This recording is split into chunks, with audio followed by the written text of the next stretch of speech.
শুভ সকালের অনেক অনেক শুভেচ্ছা ও ভালোবাসা জানাই সকল বন্ধুদের। কদিন ধরেই বেশ বৃষ্টি হচ্ছে, আর দেখতেই পাচ্ছ আমাদের পুকুরের জলটা অনেকটা বেড়ে গেছে। আর পুকুরের জল বেড়ে গেলে পুকুরে মাছেদের অক্সিজেনের একটু অভাব হয়, তাই তারা ভাসে। আর দেখো মাছগুলো ভাসছে, বক আর পানকৌড়িদের তো কী মজাই না হয়েছে।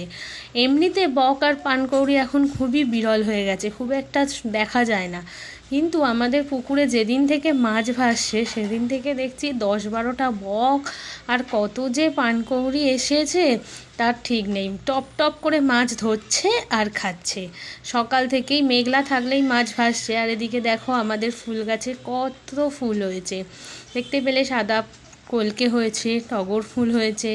আর দেখো তোমরা কত বক তোমরা দেখতে পাচ্ছ নিশ্চয়ই ভিডিওতে, দেখো উড়ে যাচ্ছে এদিক ওদিক। আর পানকৌড়িগুলোও জলে ডুব দিচ্ছে আর মাছ ধরে খাচ্ছে। আবার খানিকটা উড়ে গিয়ে ওই কারখানাটার পাঁচিলে বসে গাটা একটু শুকিয়ে নিচ্ছে।